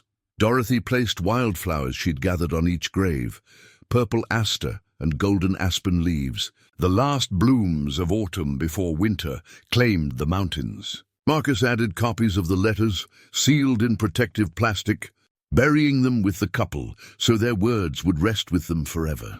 Sarah knelt beside Charlotte's grave and spoke softly, as if to a friend she'd never met but had come to know through letters and longing. "You waited so long," she said. "You loved so deeply. I'm sorry the world wasn't kind to you. I'm sorry you felt you had no choice but to walk into that forest. But I'm grateful, we're all grateful, that you can finally rest now." Hank lowered Charlotte's wrapped remains into the earth first, placing them with hands that shook from emotion rather than age. The quilt cradled her bones like loving arms. He did the same with James, laying him in the adjacent grave so close that if they could reach through the earth, they could touch each other. The late afternoon sun painted everything gold. As they prepared to fill the graves, Hank looked up and saw them again. Charlotte and James, their spirits standing together now, no longer separated. Charlotte's translucent hand was in James's, their fingers intertwined. The child stood between them, no longer a collection of bones, but a complete spirit, whole and perfect. Charlotte looked down at her body wrapped in the wedding quilt, then up at Hank. Her eyes, those dark, haunting eyes that had stared from the daguerreotype with such sorrow, now shone with peace. She placed her free hand over her heart and nodded to him, a gesture of gratitude deeper than words could express. James, tall and solemn in his Union uniform, saluted. Not the formal salute of soldier to officer, but something more personal, one warrior to another, acknowledging respect and honor. And the child, that small spirit who had never drawn breath in life, smiled at them all with the pure joy of innocence finally free. Father Chen's voice rose in the final blessing. "In the name of the Father, and of the Son, and of the Holy Spirit, we commit these bodies to the ground, earth to earth, ashes to ashes, dust to dust, in the sure and certain hope of resurrection to eternal life." As the first shovelful of earth fell onto the quilt-wrapped bones, The three spirits began to glow. The light started soft, like candlelight, then grew brighter, stronger, filling the hilltop with warmth that drove away the November cold. It was the light of souls released from bondage, from the weight of unfinished business, from the sorrow that had chained them to earth for so long. Charlotte turned to James, rose on her toes, and kissed him. It was the kiss they should have shared on their wedding day, the kiss that would have sealed their vows if the world had been kinder. And as they kissed, the child between them laughed, a sound like bells, like water, like pure happiness. The light intensified. Dorothy shielded her eyes. Marcus fell to his knees, weeping. Father Chen stood with arms raised, prayer streaming from his lips in Latin. Sarah gripped Hank's hand so tight it hurt. Both of them crying freely. The three spirits rose together, ascending as one, a family reunited and whole. As they climbed higher into the sky, their forms began to merge with the light, becoming part of the golden afternoon, the setting sun, the very air itself. Charlotte looked back one final time. Her lips moved, and though she made no sound, Hank heard the words in his heart. "Tell our story. Let people know we loved." "I will," Hank whispered. "I promise." Then they were gone. The light faded. The hilltop returned to normal November cold and fading daylight. But something fundamental had changed. The air felt lighter. The oppressive weight that had hung over the cabin and land for more than a century had lifted completely. For the first time since Hank had arrived, the wind through the pines sounded peaceful instead of mournful. The graves waited, half-filled, the quilt visible beneath the first layers of earth. Together, the 6 witnesses took turns with the shovel, filling in the graves with reverence and care. Each person spoke as they worked, sharing thoughts about love and loss and the endurance of the human heart. When the graves were filled and mounded, when the wooden crosses were planted and the stones arranged, Father Chen spoke one final prayer. "May the souls of the faithful departed, through the mercy of God, rest in peace. Amen," they all said together. The sun touched the mountain peaks, setting the snow on fire with orange and gold. In that light, the 3 graves looked peaceful, beautiful even. A family together at last, wrapped in a quilt made with love, resting in earth that no longer held sorrow. Hank placed his hand on Charlotte's cross and felt nothing but warmth. No cold, no grief, no desperate longing, just peace. They stood in silence as darkness gathered, none of them willing to leave just yet. The moment felt too sacred, too profound to simply walk away from. The 3 crosses stood sentinel against the deepening sky, and stars were beginning to appear overhead, bright and cold and eternal. Father Chen was the first to speak. "In 40 years of ministry, I performed hundreds of funerals. I've buried children and elders, soldiers and civilians, the faithful and the doubting. But I have never witnessed anything like what we saw here today." His voice shook with emotion. That was grace. Pure, undeniable grace. God reaching down to gather up souls that had waited too long. "I felt them," Dorothy said quietly. "When the light was brightest, I felt their joy. It was," she searched for words, "it was like standing in sunlight after years of darkness, like the first warm day of spring, like hope itself made tangible." Marcus Webb sat on a fallen log, his head in his hands. "I've been studying this property for 20 years, read every document, interviewed every witness I could find. I thought I understood what happened here. But I didn't. I didn't understand until now." He looked up, his eyes red. "They loved each other so much, and all they needed was for someone to see them, truly see them, and help them find each other." Sarah stood beside her father, her arm around his waist, the kind of casual affection they hadn't shared in years. "What you did, Dad," she said. "What you did here, it matters. You gave them peace. You gave them dignity. You made their love mean something." Hank shook his head. "I just listened. They did the hard part. They waited. They endured. They loved each other across death itself. You gave them what no one else could," Sarah insisted. "You saw past the haunting to the people underneath. You cared enough to learn their story and honor it." The group made their way back to the cabin as full darkness fell. The building looked different now, welcoming instead of ominous, warm instead of cold. They gathered inside, and Hank made coffee while Sarah found the cookies Dorothy had brought. They sat around the table where Charlotte's letters still lay, and talked late into the night. Dorothy shared stories of other historical mysteries she'd researched, though none as dramatic as this one.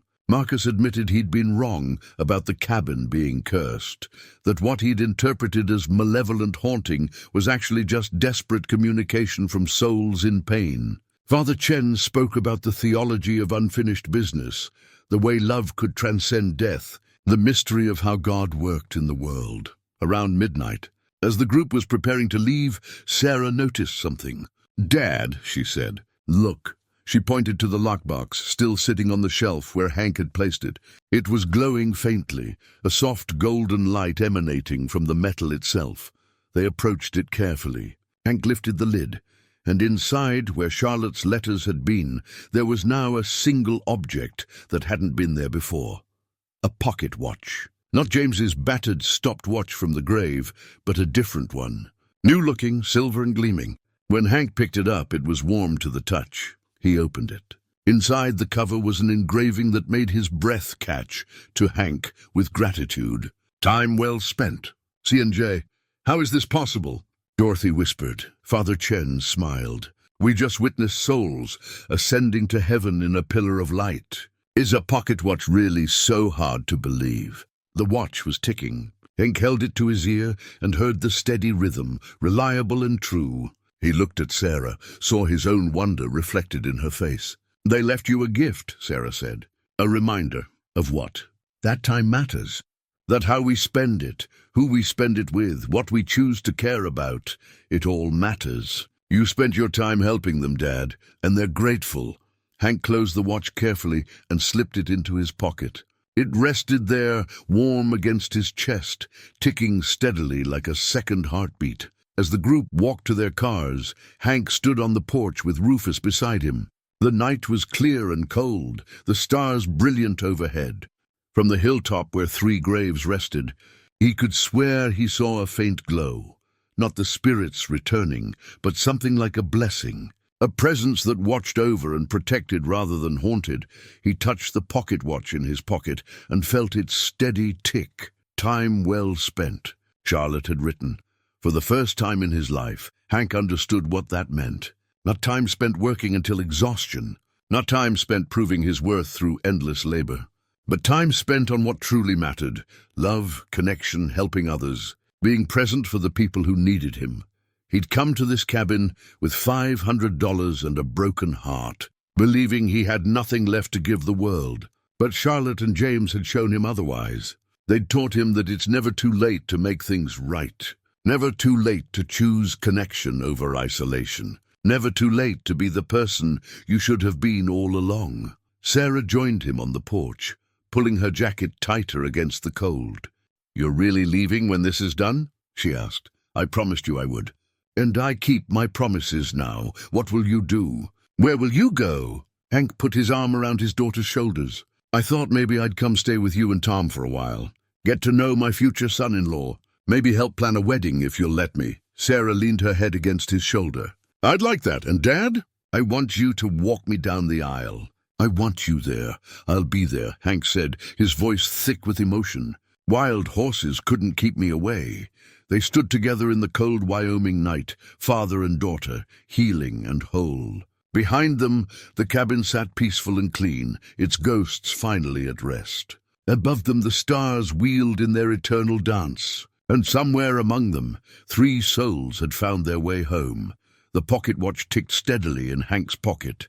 Time well spent. Indeed, spring came to the Wyoming mountains with a rush of meltwater and the first wildflowers pushing through the snow. Hank stood on the cabin's porch, coffee cup in hand, watching the sun paint the peaks gold and pink. Rufus lay at his feet, grey muzzle resting on his paws, content in the warm morning. 3 months had passed since the burial. 3 months since Charlotte and James had ascended into light and peace. The cabin had sold quickly. A young couple from Montana bought it for cash, drawn by its history rather than repelled by it. When Hank told them the complete story, showed them the graves on the hilltop, they'd listened with wonder and respect. "We'll take care of it," the woman had promised. "We'll honor their memory." Hank believed her.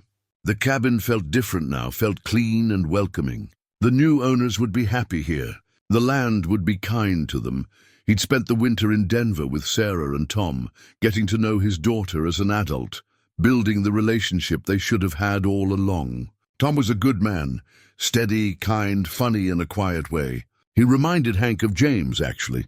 Devoted to Sarah the way James had been devoted to Charlotte, willing to wait for her, willing to work for their happiness. The wedding was next month. Sarah had asked Hank to walk her down the aisle, and he'd nearly cried when she asked. He'd already bought a new suit, gotten his first haircut in months, even started going to the gym with Tom. He wanted to be present, fully present, for every moment. But today, he'd driven back to the cabin for one final visit, to say goodbye, to check on the graves, to make sure Charlotte and James were still at rest. He walked up the hill as the sun climbed higher, Rufus following slowly. The old dog was slowing down, his border collie energy fading into senior stiffness. But he still made the climb, still wanted to be at Hank's side. The three crosses stood straight and true on the hilltop. Someone had left fresh flowers, the young couple probably, or maybe Dorothy, who visited regularly to tend the graves. The wildflowers Hank and Sarah had planted in the fall were starting to bloom, purple and yellow against the green grass. Hank knelt beside Charlotte's grave and placed his hand on the wooden cross. The wood was warm from the sun, solid and real. No cold spots, no whispers, no desperate presence trying to communicate, just peace. "I kept my promise," he said quietly. "I told your story. Dorothy's publishing it in the historical journal. And Sarah's helping me write a book about it, a real book with your letters and photographs and everything. People will know about you and James. They'll know how much you loved each other." A breeze moved through the pines, warm and gentle. Hank liked to think it was Charlotte listening, approving. He moved to James's grave. "You made it home, brother. Took you a while, and the journey cost you everything, but you made it. That's what matters. You kept your promise to her. More wind, stronger now, carrying the scent of pine and melting snow and new growth. The infant's grave, small and tender between its parents, had sprouted the most wildflowers. Hank had planted forget-me-nots there specifically, and they'd taken hold with remarkable vigor. The tiny cross bore no name because the child had never been named. But underneath the dates, Hank had carved a simple phrase, "Loved always." "I hope you're together," Hank said to all three graves. "I hope wherever you are, you're a family. I hope you got the lifetime you deserved." He sat there for a long time, just being present, just being still. It was something he'd learned over the winter, how to be still, how to be fully in a moment, instead of already planning the next task. Sarah had taught him that, and therapy had helped. He'd started seeing a counselor in Denver, working through decades of emotional avoidance and workaholism. "Your father would have been proud of you," the counselor had said during one session. "Coming back from rock bottom, rebuilding relationships. Choosing connection." Hank wasn't sure about that. But he was proud of himself, and that was new. He'd done something good here, something that mattered. He'd helped three souls find peace, and in the process, he'd found some peace himself. His phone buzzed. A text from Sarah. "Dad, Tom and I are at the cabin." "Where are you?" Hank smiled. They'd driven up together, the three of them taking a weekend to visit before the wedding. "Building family traditions," Sarah called it. He texted back, "At the graves. Come up." 5 minutes later, Sarah and Tom appeared, climbing the hill together, hand in hand. Sarah carried a bouquet of white roses. Tom had a camera. He was an amateur photographer, and he'd been documenting the cabin and graves for Hank's book. Sarah placed the roses on Charlotte's grave, then stood back and took Tom's hand. "I've been thinking," she said, "about what they went through. How they loved each other despite everything. And I realized I want that. I want a love that endures, that waits, that survives." "You have it," Hank said, nodding toward Tom. Tom smiled. "We both do." "Your daughter's pretty amazing, Hank." "I'm starting to realize that," Hank said. Only took me 57 years. They laughed together, the sound carrying across the hilltop. It was a good sound, a healing sound, a sound that spoke of futures instead of pasts. As they stood there, the sun bright overhead, a butterfly landed on Charlotte's cross, an orange and black monarch early for the season. It rested there for a long moment, wings slowly opening and closing, then lifted and danced around all three graves before flying away toward the mountains. Sarah caught her breath. "Did you see?" "I saw," Hank said softly. They spent the afternoon at the cabin, sharing a meal, telling stories, planning the wedding. Tom wanted to take engagement photos on the hilltop by the graves, if that wasn't too morbid.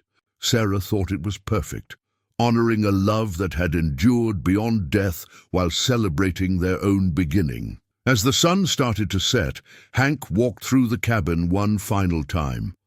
The young couple had already started moving in, their boxes stacked in the corner. But they'd left Charlotte's letters in the lockbox, kept the daguerreotype on the mantel.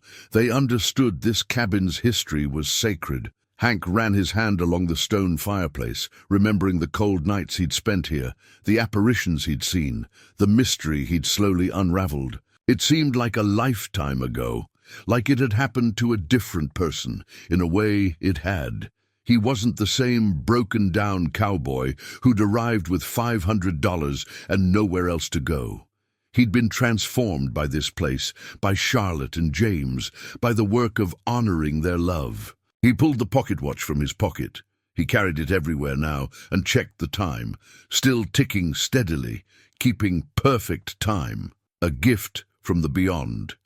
A reminder of what mattered. Outside, Sarah called for him. Time to go. Hank took one last look around the cabin. "Thank you," he said to the empty room, to the spirits who were no longer there, to the universe that had brought him to this place when he needed it most. "Thank you for everything." He stepped out into the spring evening. Sarah and Tom were waiting by the truck, Rufus already in the back seat. His family, small but real and present, and his. They drove away as the sun touched the mountains, the cabin growing smaller in the rearview mirror. But Hank didn't feel sad. The cabin would be fine. Charlotte and James would be fine. Everything was exactly as it should be. That night, staying at a motel in town, Hank dreamed. But not of Sarah as a child, unreachable and accusing. Not of Linda handing him divorce papers. Not of Charlotte standing alone in the snow. He dreamed of a hilltop bathed in golden light. 3 crosses standing sentinel, and around them wildflowers blooming in impossible profusion, purple and yellow and white, dancing in a warm wind that spoke of love that never dies, of promises kept, of souls finally home. In the dream, he heard Charlotte's voice one final time, clear as bells. Some places aren't haunted by ghosts, they're haunted by love that never dies. And that's not such a terrible thing after all. Hank woke smiling, the pocket watch ticking steadily on the nightstand beside him. No, he thought, not terrible at all.